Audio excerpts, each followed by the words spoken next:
Hi everybody, welcome to Chill with Brian Jonathan dan kembali lagi bersama gua dan gua rekam ini kebetulan di tanggal 31 Desember 2025. Yes, beberapa jam menuju pergantian tahun ke 2026 dan ya gua begitulah di kamar. Enjoy aja. Kebetulan gua tuh gak kemana-mana karena makin bertambah usia makin males untuk merayakan dan malah pengennya kayak ya udah gue pengen di kamar tidur atau gak nonton film atau gak denger lagu ya paling begitu aja. Kalau gue sih kebetulan ya udah gue lanjut bikin episode ini deh. Jadi gue bikin episode podcast ini Chill with Brian Jonathan dan gue akhirnya muncul lagi setelah beberapa lama ini gak muncul sama sekali karena memang di Desember ini banyak banget acara kebetulan. Dan gue tuh harus ngurus itu ini, belum lagi banyak Christmas dinner itu ini. Dan harus ikut acara-acara keluarga, acara bersama teman-teman, dan lain sebagainya. Ya, gue lebih memilih untuk menikmati hidup. Enjoy life, enjoy real life gitu ya. Bukan dunia maya, bukan virtual life, tapi real life. Ya, bukan berarti gue mentelantarkan apapun yang udah ada di media sosial gua, enggak juga sih. Gua pantau, tapi ya hanya sekali-sekali aja bikin konten. Itu pun gua bikin konten lebih ke ya untuk have fun aja gitu loh, makin kesini tuh. Oke, tapi bisa aja ada strategi yang berbeda mungkin untuk tahun 2026. Ya kita lihat aja nanti. Tapi gue pengen mulai episode ini dengan ngomong kalau 2025 ini memang banyak plot twists dan banyak hal yang udah gue tetapin. Tapi apakah gue capai targetnya? Mungkin iya, mungkin enggak. Tapi sebenarnya gue tuh lebih ke gue gak mau terlalu banyak, gimana bilangnya, terlalu mengandai-ngandai untuk mencapai tujuan yang terlalu tinggi gitu di 2025 gitu. Waktu di 2024 akhir, karena 2024 akhir itu gue udah penyok banget kebetulan. Tapi ya udahlah, gue udah stres banget di 2024 akhir. 2025 gue lebih ke fuck it man. Yang penting gue mau jalani apa yang bisa gue jalani. Banyak surprise, ya gue gak tahu juga apakah gue bisa ngadepin itu semua, mungkin iya, mungkin enggak. Apakah akan ada hal-hal menarik di 2025? Iya. Dan gue yakin di tahun depan juga bakal sama. Gue tuh bukan orang yang kayak, oh New Year's resolution gue harus sedetail ini. Nih. Kenapa? Karena New Year's resolution itu sebenarnya hanya kayak, oh tradisi orang pada umumnya yang kebanyakan orang bikin tuh karena FOMO doang. Kata gua. Tapi kalau kata gua, mending lu netapin tujuan pribadi untuk beberapa waktu ke depan. Let's say, per berapa bulan, atau kalau lu mau bikin secara general di 2026 nantinya bisa. Cuman gue bilang sih, ya, lu udah bikin rencana bisa aja semua berubah gitu karena plot twist yang terjadi di 2026 nanti. Karena akan banyak kejadian yang lebih luar biasa kata gua ataupun ada plot twist yang lebih aneh lagi di 2026. Oke, kita percaya aja kalau 2026 itu bakal oke. Tapi ya harus siap-siap juga kalau hal terburuk juga bisa terjadi di tahun selanjutnya ini. Nah, kebetulan gue juga salah satu proker yang gue udah netapin untuk 2025 yang ternyata gagal mulu, yaitu mencari pacar. Nah, jadi semester 1 itu dari Januari sampai Juni. Itu gue netapin tujuan, oke, gue pengen dapat cewek. Gue berusaha sekeras mungkin untuk dapat. Tapi akhirnya di semester selanjutnya, di Juli sampai di Desember, gue gak ada niat apapun. Gue lebih ke let it flow, man. Gue mau ketemu teman-teman gue, mau dikenalin, gue gak peduli juga. Gue lebih ke, ya udahlah, 2025 yang semester kedua ini, gue fokus aja untuk pekerjaan gue. Memang harus gue akui ya, lumayan lah achievement untuk 2025 ini. Gue cukup bangga akhirnya bisa bikin showcase, bisa rilis musik lagi, kemudian bisa bikin event-event dan capai beberapa target. Ya oke lah, kata gue sih oke. Tapi dari sana gue mau balance beberapa hal aja gitu loh. Karena ya itulah plot twistnya adalah gagal. Tidak sesuai rencana, gagal untuk mendapatkan pacar. Tapi plot twist yang lainnya adalah gue gak nyangka kalau pekerjaan gue bakal meroket di 2025. Dan walaupun konten gue udah kayak nurun banget, harus gue akui. Tapi gak apa-apa, malah gue menemukan kenikmatan baru, yaitu gue bikin podcast kayak gini. Ini lebih enjoyable buat gue. Apakah akan viral? I don't know. Tapi gue juga akan bikin konten yang gue rasa lebih gue suka aja. Gue rasa gue lebih enjoy. Mungkin roasting orang, gue udah bikin gitu kebetulan. Day 1, day 2 roasting, tapi day 3-nya entah kapan, we'll see gitu. Gue belum tahu mau roasting apa lagi. Tapi bisa jadi gue roasting orang pakai accent yang lain gitu. Jadi bukan bahasa Indonesia yang gue gunakan di podcast ini. Kalau di podcast ini kan bahasa Indonesia standar. Yang ya logatnya gue pribadi lah gitu. Tapi bisa jadi roasting gue selanjutnya itu lebih ke Singlish. Karena lidah gue lagi males, jadi gue lagi pengen ngerosting orang kayak gaya-gaya Uncle Roger gitu loh. Uncle Roger itu dia Inggrisnya juga kayak Malaysian Chinese gitu.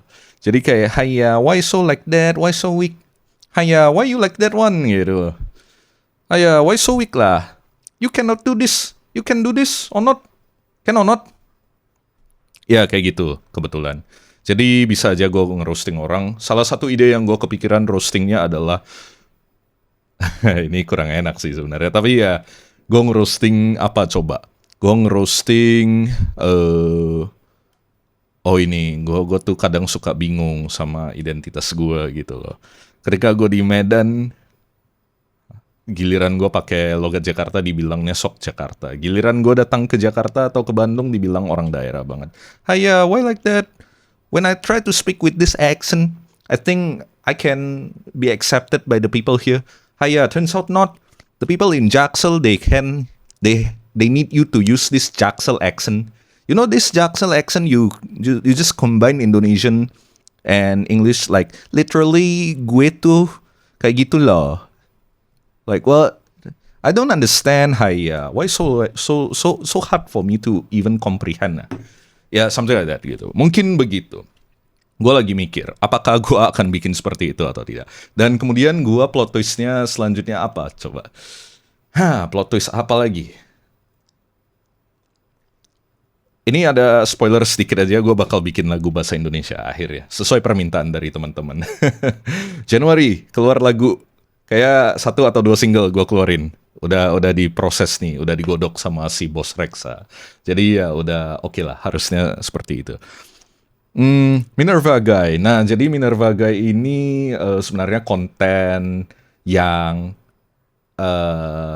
kurang layak untuk dipost di Reksa Music School atau Minerva.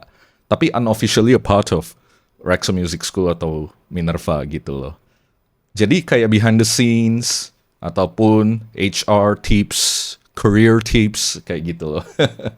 Ya bakal gue bikin karena udah banyak stok videonya tapi belum gue edit aja karena this holiday season gue lagi pengen chill itu. Nah, balik lagi, gue tuh pengen bilang memang berbagai plot twist yang terjadi di tahun 2025 ini. Gue yakin teman-teman mengalaminya. Banyak hal yang naik turun, mungkin cenderung menurun karena ya kondisi lingkungan sekitar kita. Entah masalah pemerintahan, entah masalah karir, pekerjaan, atau masalah hubungan bisa jadi. Ya banyak hal lah yang terjadi di luar sana yang memang di luar kendali kita. Nah, memang ada beberapa orang tuh udah banyak yang mengkritik pemerintah, harus gue akui. Gue pengen banget, tapi mending nggak dulu gitu. Kenapa? Ya, kenapa gue mending enggak? Karena gini, mau sampai kapanpun gue kritik gak ngaruh. Ya gue juga bukan influencer yang paham tentang politik gitu. Gue juga bukan influencer anyways. Dan gue gak suka disebut sebagai influencer. Jadi gue hanya pengen menjadi orang yang gue enjoy bikin musik, gitar di belakang, ataupun enjoy menjalankan bisnis, ataupun enjoy untuk ngajar tentang hal yang emang gue suka, ataupun nongkrong sama teman-teman. That's my way of enjoying life. Dan ya that's my way untuk bisa lebih ke gimana bilangnya ya, bisa lebih berkontribusi untuk orang sekitar gua. Karena gini, ini unpopular opinion, terserah lu mau marah, lu mau bilang gua tone deaf atau deaf tone atau apapun istilah itu, atau lu mau bilang gua tuh penjilat pemerintah, I don't care. Karena I know who I am, gua tuh prinsipnya gampang. Kalau pemerintah bikin kebijakan bagus, gue puji. Kalau enggak, ya gue kritik. Ya gue hujat paling. Kalau mereka tiba-tiba buzzer-buzzer mau ngebungkam gue, ya paling gue udah tahu, oh berarti baperan. Ya pemerintah baperan. Atau enggak tiba-tiba ada yang oposisi ini baperan sama gue, ya paling bentar lagi gue dihajar. Tapi ya I don't care anyways. Tapi ya pastinya ada satu hal ini yang gue juga perlu kalian tahu. Setelah ini, terkait reputasi. Tapi gue punya alasan kenapa gue gak mau ngasih tahu tentang apa yang pengen gue kritikin tentang pemerintah. Apalagi setahun ini shit happens a lot. Dan selalu ada berita buruk tiap bulannya. Khususnya datang dari pemerintahan. I don't know why. Apakah memang sengaja disetting sedemikian rupa? Gue juga gak ngerti. Ya, itulah pekerjaan elit global. Ya begitulah kira-kira. Tapi gini, gua tuh mikir mau sampai kapanpun lu ngekritik pemerintah, begitu-begitu aja. Toh lu lihat kinerja mereka, begitu-begitu juga. Toh lu lihat betapa bobroknya beberapa oknum-oknum, beberapa lembaga tertentu, bobroknya luar biasa. Ya, lu mau kritik mereka, gak mudeng di mereka. What's the use? Yang ada ketika lu ngekritik, rugi di elu. Kenapa? Yang ada lu dihajar orang, lu ditandain. Kemudian lu diteror bisa jadi. Atau worst case scenario, lu malah ditangkap polisi karena dibilangnya pencemaran nama baik. Itu. Ataupun lu punya resiko yang lebih besar. Ada beberapa kasus di mana orang yang namanya mau menjalankan pekerjaan, bisnis, ataupun mau melamar pekerjaan, akhirnya fail. Gara-gara pada tahu di media sosialnya dia berkoar-koar mulu. Bisa jadi. Ya, itu kenyataan pahit gitu. Gue mau ngasih tahu ke kalian bukan untuk menakut-nakuti kalian. Tapi ya itulah faktanya. Ada beberapa perusahaan itu gak suka kalau lu tuh kerjanya ngekritik mulu di media sosial lu. Itu kenyataan pahit yang banyak orang jarang bicarakan, kata gue. Karena gue mantan HRD. Dan somehow perusahaan-perusahaan tertentu itu gak suka aja kalau lu kerjanya ngekritik. Ataupun ada beberapa bisnis yang fail. Kenapa? Gara-gara lu kerjanya ngekritik mulu. Karena orang ngecap lu tuh kayak, lu tuh oposisi banget, lu pembangkang banget. Kesannya seperti itu. Padahal belum tentu ya, kata gue. Tapi ya, mending ngomong sesuai kapasitas lu, kata gua. Kalau memang ini hal udah nge-trigger sampai ngeganggu hidup lu, silakan bersuara, silakan berpendapat. Tapi kalau memang itu masih gak ngaruh-ngaruh amat ke lu, atau ya memang tidak berkaitan dengan lu, ya udah, mending fokus ke hal yang lebih berkaitan dengan lu. Tapi tanpa mengurangi rasa hormat, bukan berarti gue bilang ke kalian jangan tidak bersimpati atau berempati. Bukan seperti itu. Gue gak nyuruh kalian untuk tidak berempati. Justru gue nyuruh kalian berempati dengan fokus ke solusi. Solusinya apa? Langsung ambil tindakan nyata untuk membantu orang di sekitar kita. Kata gue yang lebih tepat, dibanding kerja lu berkoar-koar atau ngekritik. Oke, itu mending lu fokus untuk ngembangin diri lu. Paling minimal lu berkontribusi dulu untuk orang sekitar lu, entah temen lu, keluarga lu, atau orang-orang di lingkungan lu. Make a difference untuk orang sekitar lu. Dan gua rasa itu bakal lebih berdampak, bakal lebih bermanfaat. Tapi kalau lu punya kapasitas untuk speak up, untuk reach influence yang lebih besar, let's say di media sosial, then that's good for you. Tapi kalau lu ngekritik mulu, tapi what's the point in the end? Ya kata gua, it's better not to waste your time and energy. Mending fokus ke hal yang lebih produktif, kata gua. Nah, balik lagi ini unpopular opinion. Lu boleh setuju sama gua, lu boleh gak setuju sama gua. Ya, terserah. Kalian punya hak mau setuju atau tidak setuju. Tapi gua hanya menampaikan pendapat gua. Bukan berarti gua anti atau pendukung pemerintah. Nggak juga. Gua mah objektif aja jadi orang. Fair-fairan aja gitu. Nah, itu kata gue lebih ke pragmatic things gitu terkait hal tersebut. Dan gue tuh juga mau bilang kalau 2026 pasti akan ada tantangan yang lebih luar biasa lagi ke depannya. Bisa jadi shit could happen, worse shit could happen, worse shit can happen. Oke? Tapi apa yang bisa kita lakuin dari sekarang? Ya prepare yourself. Siapkan safety net, anything that will do. Entah investasi lu, entah tabungan lu, entah relasi lu, entah pekerjaan lu yang lu rasa udah stabil, ya sudah pertahankan dulu sementara. Karena memang kalau mau berinovasi, mau ambil langkah yang luar biasa, I don't know if that's a good idea. Tapi kalau lu punya privilege-nya, silakan aja kata gua. Dan masalah itu pasti akan ada. Tantangan pekerjaan itu pasti akan ada. Tapi ya gimana kita ngadepinnya aja. Yang gue pengen remind ke kalian lagi adalah fokus ke hal yang bisa kamu kendalikan aja. Karena banyak hal di luar sana yang di luar kendali kita. Dan lu tuh harus bersiap-siap karena hari ini lu bakal bertemu dengan orang yang menyebalkan. Akan ada aja orang yang menyebalkan, yang bikin lu jengkel, yang bikin lu marah. Entah dari media sosial atau entah ketemu di real life. Lu pasti bakal menemukan orang-orang seperti itu. Siapkan diri lu untuk menghadapi dengan orang seperti itu, tapi bukan berarti gak akan ada orang yang baik. Pasti akan ada orang yang baik yang muncul. Prinsipnya sekarang apa? Just do good. Sebisa mungkin berbaik hatilah ke hampir semua orang. Ke orang yang pantas, yang lu rasa oke.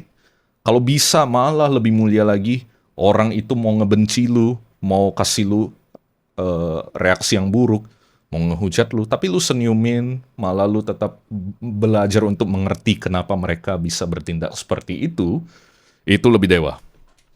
Itu lu hebat. Nah, ngomong-ngomong soal itu, gue juga ngadepin banyak orang menyebalkan di 2025 ini. Pasti banyak orang yang menyebalkan. Tapi gue pengen ngasih tahu satu hal ini juga yang gak kalah penting ke kalian. Belajar berempati itu bukan hanya sekedar kayak, oh iya kasihan dia. No, tapi lebih ke gini. Orang itu menyebalkan, yes. Belajar berempati untuk diri lu juga, belajar untuk compassionate ke diri lu. Lu tahu apa yang lu rasakan, lu kesel. Ya, lu kesel. Tapi coba fokuskan ke hal yang lebih baik. Coba lihat manfaat yang lu bisa terima, hikmah apa yang bisa lu ambil ketika lu bertemu dengan orang menyebalkan ini. Itu satu. Kedua, lu juga bisa lihat apa pelajaran yang bisa lu dapat, apa hal yang bisa lu lakukan selanjutnya, apa solusi yang bisa lu ambil selanjutnya. Apakah lu menghindar dari orang itu untuk kesejahteraan diri lu? Silakan. Apakah lu sampai perlu unfollow orang-orang itu? Silakan. Lu mau mute, lu mau remove following di Instagram atau di media sosial lu, terserah. Just do it. Selama itu bisa bikin lu lebih sejahtera. That's what I call being compassionate. Ya, prioritize your well-being itu salah satu hal yang gak kalah penting. Yang ketiga, yang gue pengen ngasih tahu juga adalah kadang berempati itu bahkan berpikir lebih jauh dari hanya sekedar, oh ya gue memaafkan dia. Enggak. Tapi juga mengerti, kok bisa ya ada orang yang perilakunya seperti itu. Bisa jadi dia menyebalkan itu karena dia nyari perhatian, who knows? Bisa jadi dia menyebalkan karena tindakan seperti itu, perilaku seperti itu dianggap keren di lingkungan dia. Atau perilaku seperti itu justru bisa istilah katanya memenuhi egonya, who knows?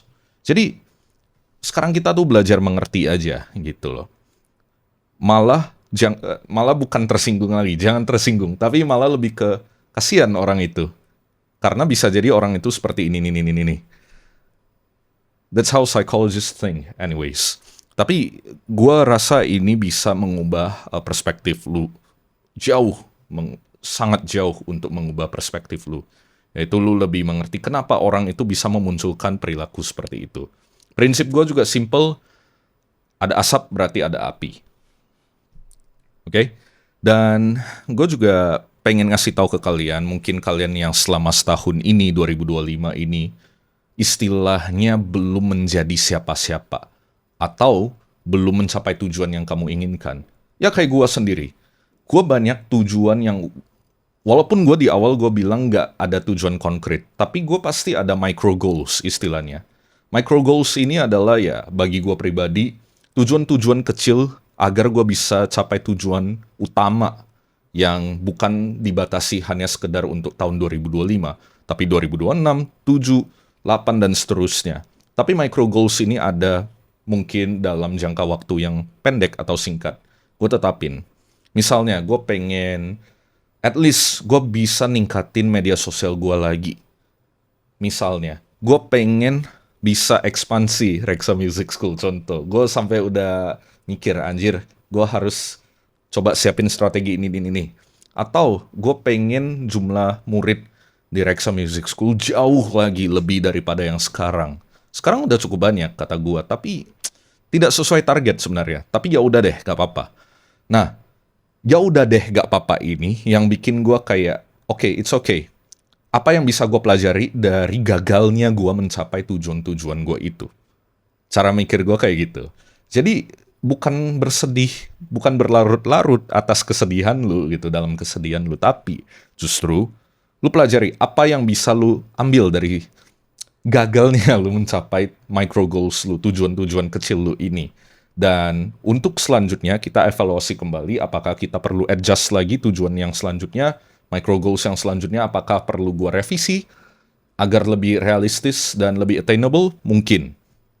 Tapi pastinya tetap akan ada tujuan besar. Nah, buat kalian yang belum capai tujuan-tujuan kalian di tahun 2025, kalian belum menjadi orang yang kalian inginkan di 2025, gue pengen ngasih tahu ke kalian, it's okay, it's really okay. Karena itu semua proses. Bukan selamanya lu lihat grafik gitu. Apalagi hidup lu itu diibaratkan grafik, kayak saham gitu misalnya. Akan naik terus. Nggak mungkin. Pasti akan ada kalanya turun atau koreksi istilahnya. Naik lagi, turun lagi, naik lagi, turun lagi. Tapi untuk jangka panjangnya, itu bakal naik terus. Bakal naik terus gitu. Dia bakal naik terus menerus, walaupun akan ada naik turun, naik turun, naik turun, naik turun, tapi overall it's going up. Overall your life's direction is going up. Harapannya seperti itu. Jadi gak apa-apa banget kata gua. Yang terpenting adalah belajar dari apa yang bikin lu gagal, belajar dari kesalahan, belajar dari kekeliruan lu, kegagalan lu, atau bisa aja lu kehilangan beberapa temen di tahun 2025 ini, ya gak apa-apa. Memang sudah masanya. It's okay, it's really okay. Memang sudah masanya, berarti orang itu gak cocok. Fokus aja dulu ke orang yang memang saat ini masih bertahan untuk berteman sama lu. Orang-orang ini yang harus lu berterima kasih. Entah keluarga lu yang tetap support lu, entah teman-teman lu yang tetap support lu, tetap ada buat lu. Man, orang-orang seperti ini yang wajib banget lu pertahankan, kata gua. Jangan pernah ngelupain jasanya mereka. Terlepas apakah mereka nyebelin, ada beberapa hal yang bikin lu kayak kesel, ya itu wajar. Tapi kita lihat garis besarnya. Orang-orang ini bermanfaat untuk hidup lu. Bisa bikin lu berkembang, pertahankan mereka. Malah bila perlu, berikan kembali ke mereka, give back to them. Apresiasi mereka atas kehadiran mereka, itu gak kalah penting kata gua. Dan yang terpenting adalah ini, besok itu lu gak tahu apa yang akan terjadi. Tapi yang pastinya adalah hari-hari setelah besok itu bakal indah. Itu mungkin ada quote-nya dari, let's say Jack Ma, if I'm not mistaken. Tomorrow will be bad, but the day after tomorrow will be wonderful. Something like that. Lebih kurang seperti itu. Jadi gini, percayalah kalau kita tuh bakal sampai tujuan pada akhirnya. Ya karena gue yakin Tuhan itu gak pengen yang terburuk buat kita. Tuhan pengen yang terbaik buat kita. Tapi kita juga harus berkontribusi. Kita juga harus berusaha untuk bisa mewujudkan rencana Tuhan yang di dalam diri kita. I'm not being religious here, tapi ya itulah itu. Ada beberapa hal yang memang di luar kendali kita dan ya itu istilahnya adalah kendali dari Tuhan. Hanya Tuhan yang bisa ngendaliin itu kalau hal itu udah di luar kendali kita. Jadi kita berserah aja ke Tuhan. apa yang emang Tuhan udah rencanakan ke kita gitu ya. Apa yang Tuhan udah plan buat kita, udah setting buat kita, udah desain kita pengen menjadi apa ke depannya. Ya awalnya mungkin kayak, I don't wanna be like that. Gue gak pengen deh gitu. Cuman sooner or later lu juga bakal mengikuti jalur itu. Pasti ada life calling tertentu. Pasti ada tujuan lain yang jauh lebih baik kata gue. Ya gak apa-apa. Usahakan untuk ke arah itu. Dan percaya aja lah. Kita bakal sampai tujuan. Kita sampai di sana. Kita bakal bertemu di sana. Kayak contoh lah. Gue kadang suka berhalu juga. Kayak gue berhalu gitu. Ngobrol sama Kak Reksa contohnya. Atau Bang Lutfi. Ada teman gue fotografer. Eh, dan ya dia fotografer, videografer. Teman gue dari Mapak dulu. Ya mungkin Mapak gue bakal ceritain at one point di episode-episode selanjutnya. Ya kebetulan kami tuh suka ngobrol halu istilahnya. Ya sampai jumpa di sana gitu loh. Kita tetap bareng, tapi kita bakal bertemu lagi ketika di titik yang jauh lebih jauh gitu. Entah mungkin at one point gue udah akhirnya naik level jauh, who knows?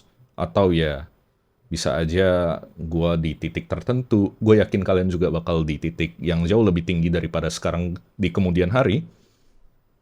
Ya, makanya gue suka istilahnya see you on top. Ya itulah. Jadi ngobrol halu itu gak apa-apa juga.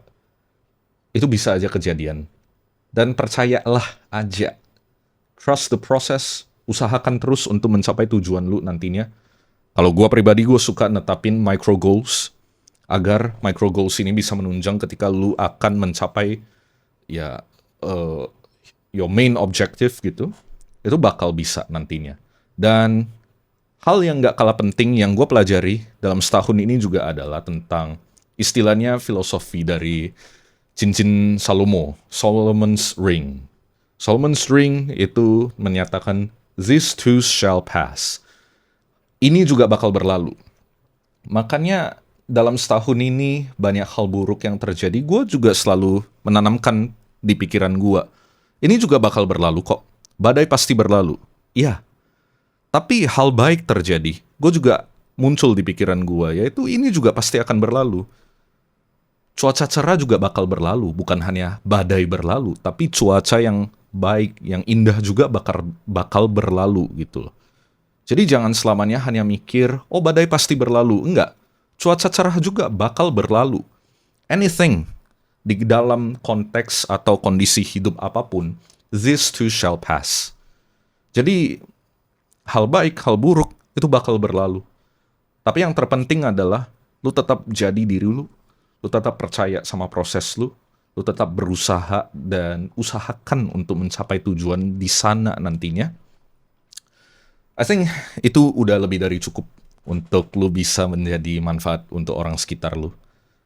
Jadi di pikiran lu juga ketika lu mau berkembang bukan hanya sekedar untuk memenuhi ego lu, untuk menjadi orang hebat atau orang keren. Untuk menjadi orang hebat dan keren juga adalah orang yang bermanfaat ke orang sekitarnya. Makanya gue selalu ngedoain juga, gue selalu berharap juga teman-teman yang ada di sekitar gue juga gak kalah sukses. Kalau bisa, tinggi juga. Lebih tinggi daripada sekarang levelnya. Itu yang gue harapin. Jadi ya inilah doa gue untuk 2026. Gue gak berekspektasi terlalu banyak untuk 2026. Malah gue lebih banyak serahkan ke Tuhan. Rencananya apapun itu, ya biarlah Tuhan berkehendak. Tapi kita juga berusaha untuk mencapai tujuan yang lebih baik. Dan gue juga mikirnya, ya gak apa-apa, kita usaha terus. Kalaupun ada kesulitan, kalaupun ada hal yang menghambat kita, this too shall pass. Ini juga bakal berlalu. Tapi ketika nanti kita di keadaan yang jauh lebih baik, nikmati selagi bisa dinikmati, tapi juga ditanam di pikiran, this too shall pass. Bisa aja akan ada lagi kejadian yang buruk terjadi, tapi gak apa-apa. Itu namanya hidup, itu proses semua. Jadi, ya, begitulah untuk life lesson yang gue dapatkan di tahun 2025 ini. Gue berharap yang lebih baik lagi di 2026. Sampai jumpa lagi di 2026. Gue pasti akan bikin episode yang lebih banyak lagi ke depannya. Dan ini potongan-potongan yang bakal muncul di media sosial. So, anyways, I hope you have a good one. Enjoy your holiday. Kalau kalian udah ngedengerin di 2026, Happy New Year. Dan I wish you all the best. Good luck to all of you. Stay happy, stay safe, stay healthy, and bye-bye.